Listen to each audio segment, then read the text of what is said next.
And now we'll move on to our third speaker, Dr. Laura Merson. Laura's early career was spent in Vietnam, Sri Lanka, and Canada, focused on the design and implementation of clinical studies in low-resource settings to treat poverty-related diseases. She co-launched and served for 7 years as the Associate Director of the Infectious Diseases Data Observatory. And she is now based at the University of Oxford as Head of Data for the International Severe and Acute Respiratory and Emerging Infections Consortium, and works in partnership with the World Health Organization and the network's collaborators building standards for data collection and analysis during outbreaks. And she will be presenting a talk entitled ISARIC, Outbreak Research, Preparedness, and Response. Dr. Merson. So the big question is, how do you pronounce that acronym? You can say ISARIC, you can say ISARIC, you can say whatever you want, actually, is the conclusion, but all versions welcome. Thank you very much. Thank you for the invitation. I think you're all going to identify in a few moments, if not from that introduction, that I am the interloper here, but hopefully a welcome one after this, because I want to figure out how we can collaborate better. So I am the newest member of the ICN. Thank you very much for accepting my application via the web. So maybe you'll be seeing more of me in the coming days. Just as starters, so I started my career in clinical trials, and I was based at the Toronto General Hospital, in fact, doing thalassemia and hemoglobinopathy research when the Toronto General Hospital became the epicenter of the SARS outbreak in 2003.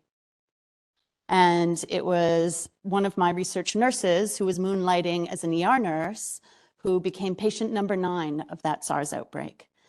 And our hospital overnight transformed into something that now we are all very familiar with, but at the time was so foreign and unknown back in 2003 that was my first real exposure to outbreaks and the consequences thereof.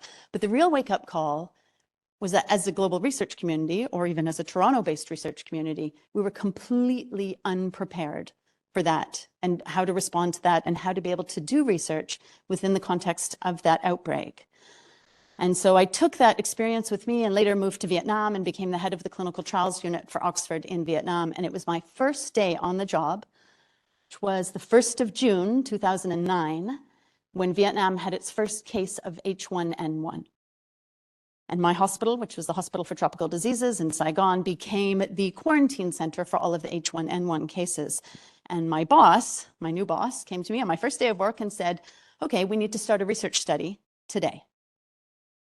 And so it was the absence of ethics approval, protocols, funding, or any idea really what the questions were that spurred a collective realization that we really needed to do something about being prepared for emerging infections research response. And so that's how I became involved with ISARIC, and it was my boss who sort of started the initiative, and Callum Semple, who is a key originator and contributor to ISARIC, is also here today. So I hope that you get to know our network a little bit better as a result of our participation. So thanks again for having us. This is the original letter of intent about our group, our organization, and what we thought we could achieve. And I put it up to highlight that there are parts that really seem to resonate with what I read on the ICN website and your mission and your goals. So I think that together, actually, we're all looking to achieve the same thing. The strategy behind ISARIC was really 2 parts. There was, first of all, our mission, which was really focused on generating and disseminating clinical research evidence wherever those outbreaks were occurring. So getting the research done. And then our vision was that we would have this global federation of clinical research networks, which had an agile and coordinated response. And I think it's that coordination part that maybe we all still need to work on a little bit. So this was our original theory of change, and I'm going to come back to how this has evolved later. So I just want to share with you the thinking was, so we start ISARIC studies, And within those studies, we would bring on new partners to execute those studies. And those new partners would, be able to develop greater research capabilities. They would be able to generate tools that would be good research response mechanisms. And we'd be able to accelerate the response as a result of having those and learn as an organization to feed evidence back into the system. So thinking that we would have this new evidence that contributes to our mission, and then a more stronger, agile, sort of global response that would contribute to our vision. One of the key tools that we thought could achieve this is called the Clinical Characterization Protocol. This is a protocol that many PIs, including Callum, who's in the room, generated back in 2012 in collaboration with the World Health Organization, because we thought some of the key things that are missing for a research response can be prepared in advance. So what are those things that we can get ready beforehand that will help us to overcome many of those barriers to clinical research? And so thing number one, you write a protocol. So we developed a protocol. We developed a lot of the tools that you need in order to be able to implement that protocol. We encouraged sites to get ethics approval in advance, and we developed case report forms and data systems that could go along with that protocol. And key to this protocol was that it was flexible. So depending on the number of patients that have been infected with this disease, depending on the availability of resources that you have at your site, then you can sort of increase and decrease the magnitude of data collection, sample collection that you implement with this protocol. So it's a basic framework that's very flexible and allows you to tier up or tier down on how you use it and respond to it. And then what we did is we implemented this program and this protocol in a series of different types of infections. And so this was used as a backbone for an Oxford-led response to the Ebola outbreak in West Africa. And it was on the basis of that protocol that we generated some of the clinical trials that we were running across West Africa. We used it with the Reacting Consortia in response to the Zika outbreak in 2016. And again, took those forms and adapted them and learned from it and added now maternal outcomes and infant outcomes to the tools that we had. It was implemented as a point prevalence study globally in a study called ISARIC. So in order to retain operationalization of that protocol, these sites would relaunch that protocol once a year and collect new data to remember that everybody, to make sure that everyone remembers where the case report forms were, where the informed consent forms were, and how this whole thing works, and train the new staff that have come along. So as a point prevalence study, it was implemented across the UK in response to infections of public health concern, and Callum will tell you all about this tomorrow. And then additionally, across the Saudi Arabian Clinical Trials Network in response to the Middle Eastern Respiratory Syndrome. And that was a lot of work led by Yassine Arabi, first of all, in the characterization of MERS-CoV, but then also in designing clinical trials. And so we had all these different sort of examples of how these tools could be used. And every time we fed back into that organizational learning about, how can we bring all these data together? How can this work really well in the variety of contexts that we hope that it will? And so clinical data, for those of you who deal with it, you might know is, well, I think it's pretty complicated. And so I wanted to run through some of the challenges and solutions that we found in order to be able to bring these clinical data together and enable the research response. So first of all was in the selection and collection of data. So what are you going to collect and how are you going to do it? Because we're working in a massive range of contexts. There's always different sorts of patients and different disease that people want to collect data on. So now there's pregnant women involved, and so you need extra forms to include those sort of outcomes. We were working across many different types of languages, sites who were still using paper for data collection, or if they did want to use computers, often those weren't available. And so some of the things that we innovated for those groups were developing standardized case report forms where there's consensus around which variables we are going to collect in a tiered format. So if you can only collect a few, these are the ones you collect. If you can collect a few more, these are the important questions to answer, and therefore, these are the ones that you should focus on. And we made those forms flexible so that the sites could decide what it was that they were going to collect in their context. Then we made them modular. So if you have an ICU and want to collect ICU data, you can add the ICU component on top of that. Or if you have pregnant women, that's an extra module that you can add. We then worked on translations and how those all get translated, created electronic case report forms, and offered app-based entry options. Then we had to tackle data capture and hosting. So where are you going to put these data? How are you going to capture them? We've got a whole pile of paper. What do we do with it? And so started offering software solutions, either that we could host or others.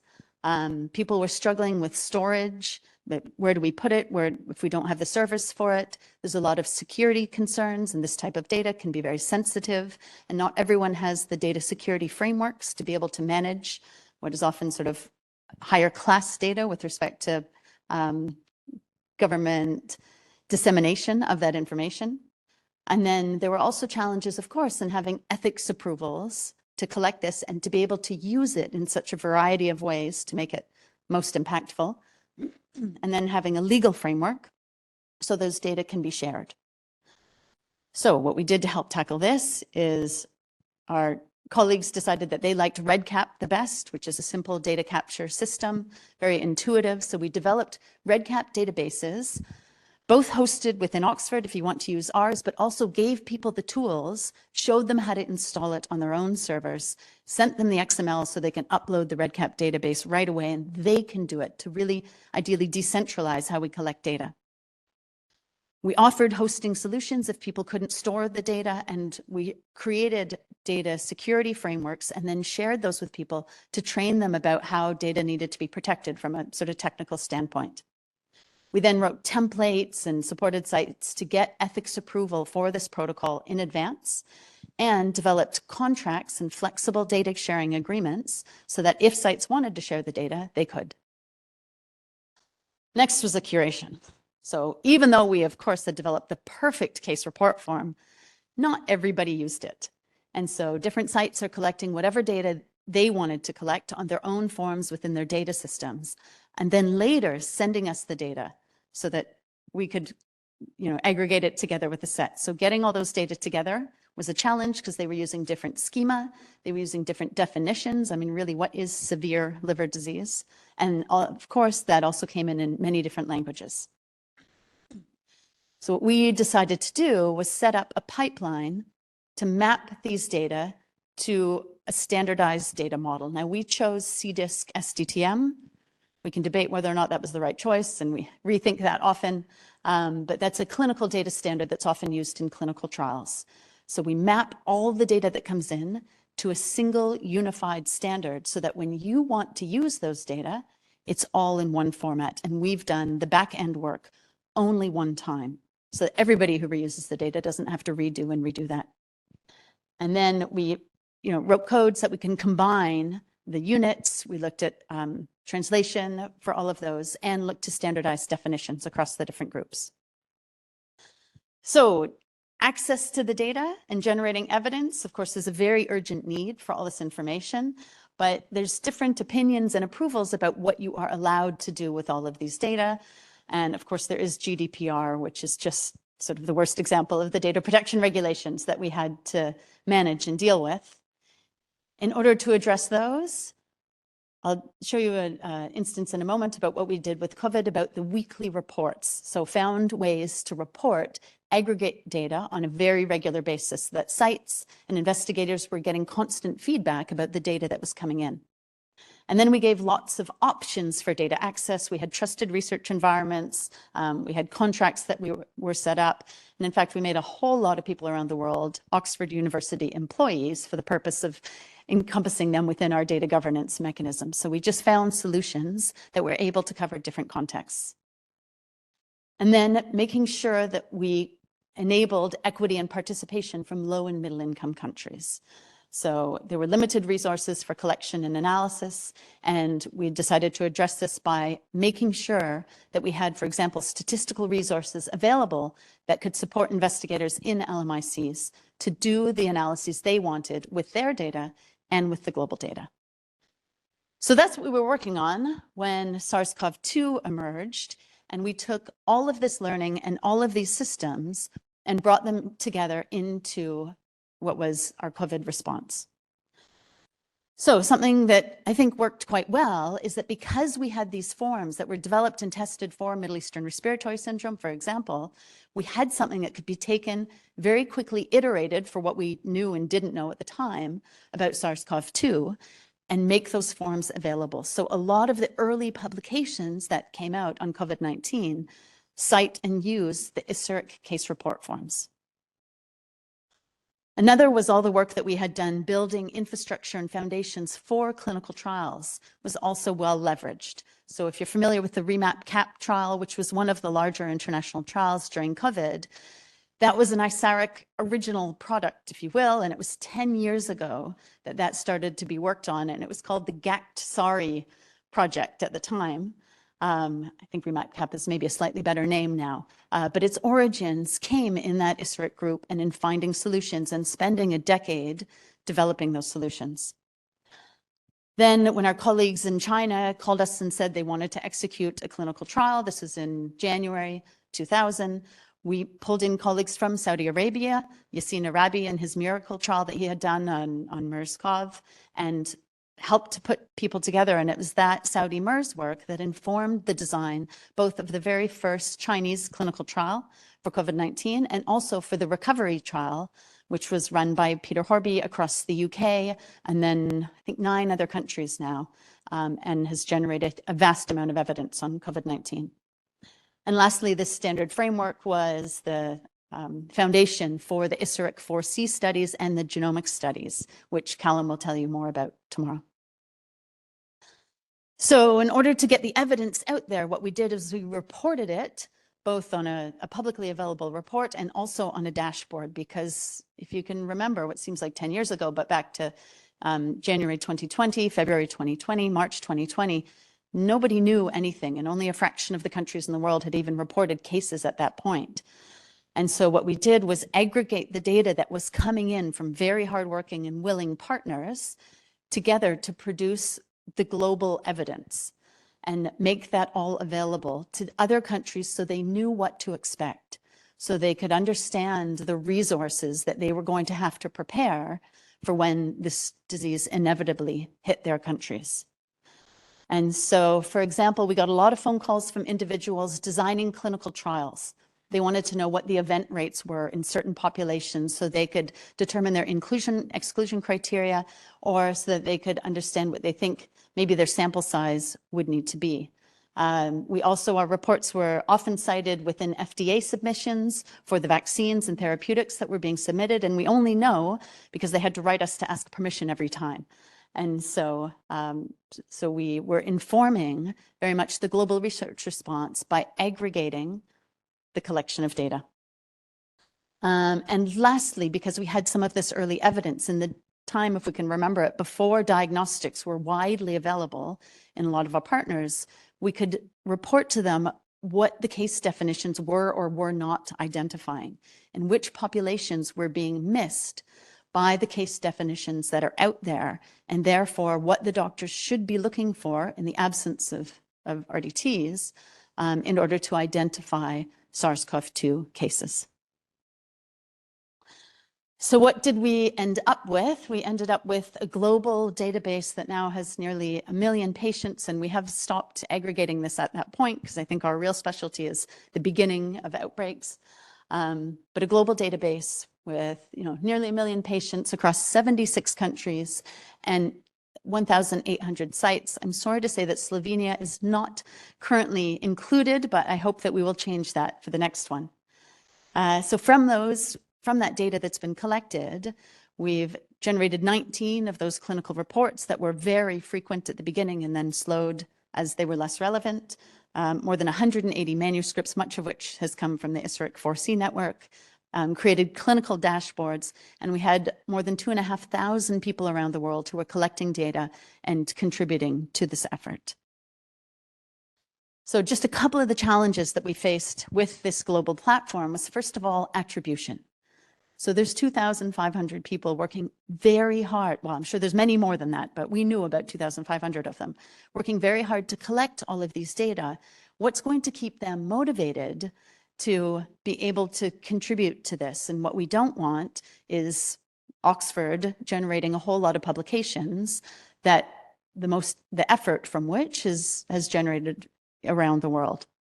And so we found a couple of different solutions, well, possible solutions for attribution. And I'm putting these out here really for feedback and would love to hear your thoughts on them.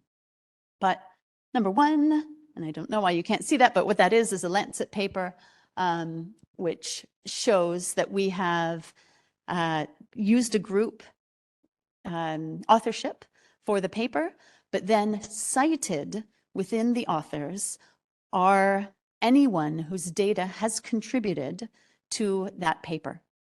And so individuals were, first of all, sent a copy of the statistical analysis plan, invited to add their expertise and make sure that their data were appropriate for this, and then sent a copy of the draft publication and invited to contribute to that draft publication. And on that basis, were cited as collaborators on those outputs. And so that drives academic metrics for all of those people who have been named as a part of that collaboration. And then the second way was that some of the groups opted to have a DOI, or a digital object identifier, assigned to their data set. And so we found ways to attribute each of the individuals who had collected those data to that DOI. So we take their credit, which is the role that you have played in the generation of that data set, which it could be authorship or data collection or funding or supervision. So we attribute their credit roles, these are standardized terminologies, and their ORC ID, and embed those in the metadata of the DOI. So then every time that DOI is cited, because someone has used it for a publication, a secondary data analysis, it will cite that DOI and drive metrics for those original contributors. So that was the secondary system. One more, funny, anyway, forgive the colors, but one more challenge that we battled with was around denominators. So because ISARIC was a voluntary participation group, anybody could send in data and be a part of this. So we didn't necessarily know who was being represented or underrepresented or overrepresented within our data set.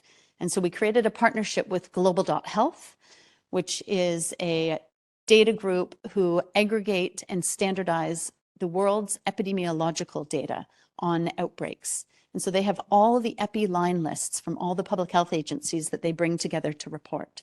So we now work with Global.Health. We have integrated our data so that the dates, the countries, the places, the timing that you want to analyze across the Global.Health data sets, you can also do that with the clinical data.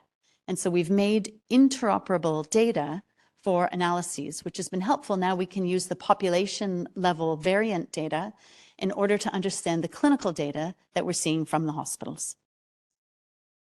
And then one more challenge has been around free text. So no matter how you want to standardize your case report forms, doctors love to make notes on those and put in all sorts of annotations.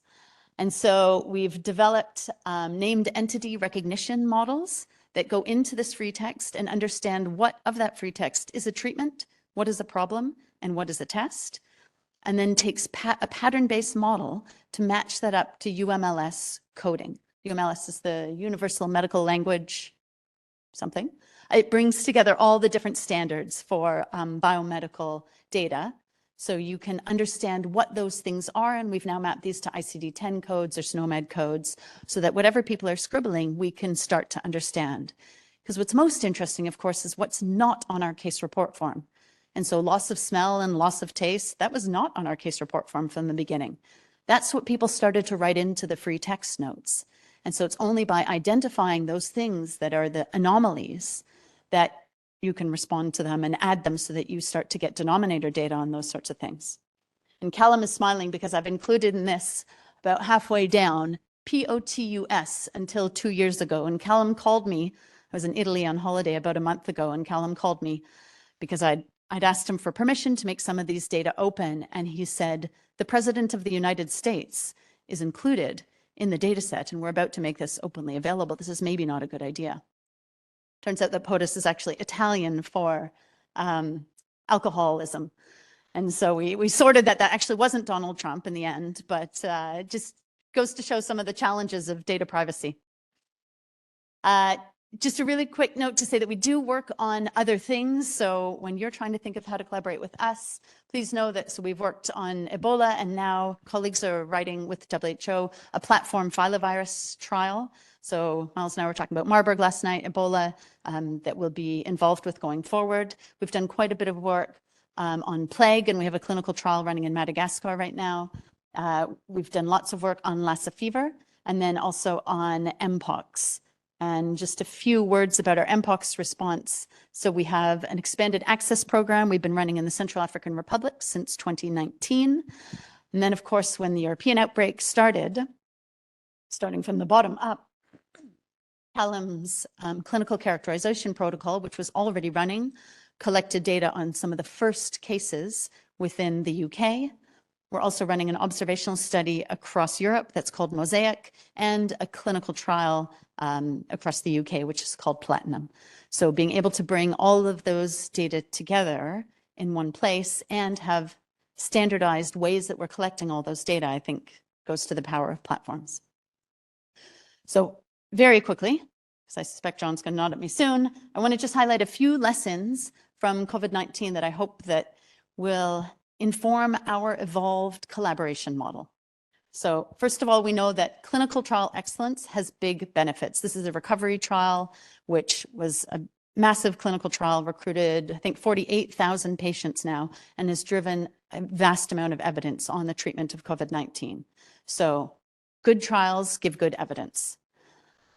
What do we need to do in order to deliver that? We need to focus on quality improvement of all of the other trials that are being run, because what the FDA published quite early on, actually, in the COVID trials, was that the huge majority of clinical trials being run on COVID-19 had no possibility, had significant design flaws of producing any usable evidence. So there's a massive amount of waste.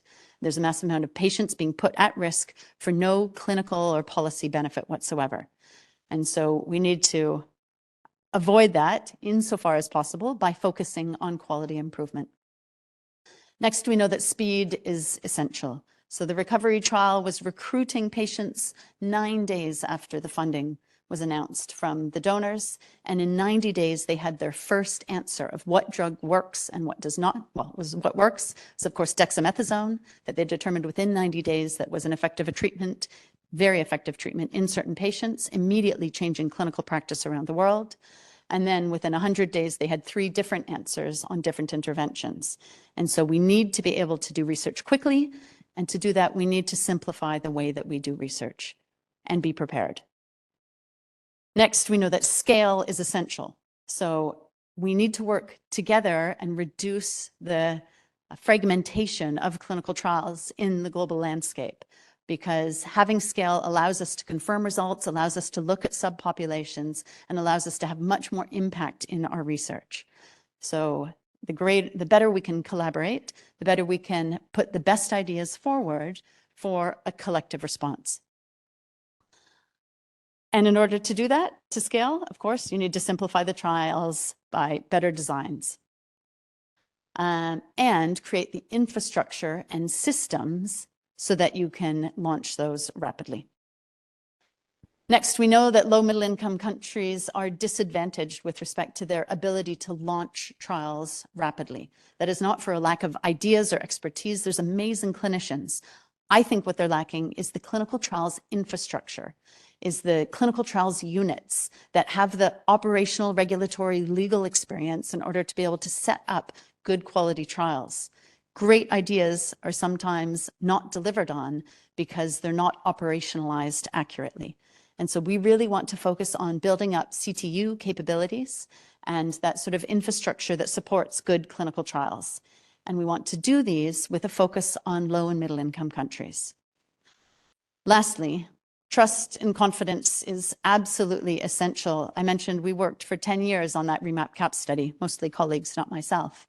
But it was that 10 years, or 9 years, I think that I have in here, that was important, not the 9 days from approval to launch. And so it's one that begets the other. So working together during peacetime, supporting low and middle income countries to be able to achieve their goals, simplifying things and building infrastructure, we think are critical, and supporting platforms and partnerships to be able to deliver them. So just a word about the challenges that lie ahead to be able to do that. I think that we need to strengthen the grassroots capabilities in order to give agency to lower income settings to be able to launch these trials. And we need to facilitate agility. So there's a challenge between those two. Of course, we need to also assure quality assurance in what we're doing and make sure that we can enforce global collaboration. And so I just want to share with you how we're evolving our thinking in order to hopefully be able to deliver this. So you'll remember our theory of change. And what happened with that is that we've generated a lot of evidence on MERS, COVID, plague, and Mpox, and Ebola. And so we thought, okay, we get 3 stars, maybe out of 3, maybe out of 5, not sure, but we get 3 stars on this evidence generation and the delivery of our mission. However, if you look at our vision and this idea of a global research federation, I don't think that we're there yet. And I think even within COVID, we have failed to deliver that, us as ISARIC and us, if I may, as a global research community. And from our perspective, one of the issues was that the PI, the sponsorship of the trials, the grants management, it all sat in Oxford. And so we acted as a bottleneck for being able to get these trials done. And we were the limiting factor in being able to do the amount of work that we wanted to do. And so what we propose to do to address this is, instead of having ISARIC studies, that we strengthen the partners and partnerships so that anyone can initiate a study and so that we can all work on it together. And we do that by promoting scientific leadership, by enabling external sites to take administrative leadership and therefore be the legal sponsors of studies, by working on grants management so that our LMIC partners can be the ones who receive the Wellcome Trust funding directly, and it doesn't have to go through Oxford so that we manage all the due diligence. So working on good financial practices with them. And then also on trials management and clinical trial unit capabilities. And if anyone is interested in that, that is my latest passion. So please, let's have a chat over lunch. And the idea is that enabling all of these things can then drive new locally driven collaborative research so that it's not LMICs recruiting for clinical trials that were originated in higher income countries, but that we can reverse that paradigm. And we hope that this will increase the agency, agility, and quality and coordination of the clinical trials landscape and the global clinical trials architecture in order to hopefully be able to promote that vision of ours and work together towards a more harmonized global federation. So I'm here, to tell you we have a lot of data and we hope that you're going to use it. And John started his talk off by saying, I wrote it down, that there are poor data sharing mechanisms across sectors. And that's a bit disappointing because that's actually something I spend a lot of my time trying to work on. And ChatGPT agreed with him, so it's, extra disappointing. But I would like to change that. And if there's anything within your science that we can contribute to make that change, then please let me know. Thank you.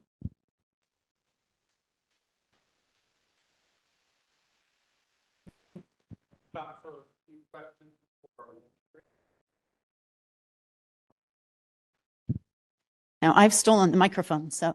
You might have to use the other one. Thanks, Laura, for a really great talk. As Callum will know, I'm a recipient of ISARIC and a beneficiary of it in terms of samples. We were just nattering up here about the clinical trials, and you put up the dreaded ivermectin and compounds like that as a virologist, I would know never ever to try, right? How do you balance that politically to say to a trialist, actually, you're basing something on rubbish, and then prioritizing, oh, sorry, I'll rephrase that, for which there is no scientific evidence it would work. And then prioritizing your much needed time and resource on things that have more of a chance of success. Right. So I think the challenge here is the academic model, because I will hypothesize that one of the drivers of those 2,000 rubbish trials, some of which were probably on ivermectin, was the need to publish a first author paper and to lead a clinical trial. And that, unfortunately, is what's driving motivations, I feel, behind a lot of clinical trialists. So what do we need to do? Well, that's the whole paradigm that we're trying to shift. But we need to find mechanisms that enable attribution and recognition of investigators in ways that are tractable for them and their career progression and their publication record and anything else that they think is really important.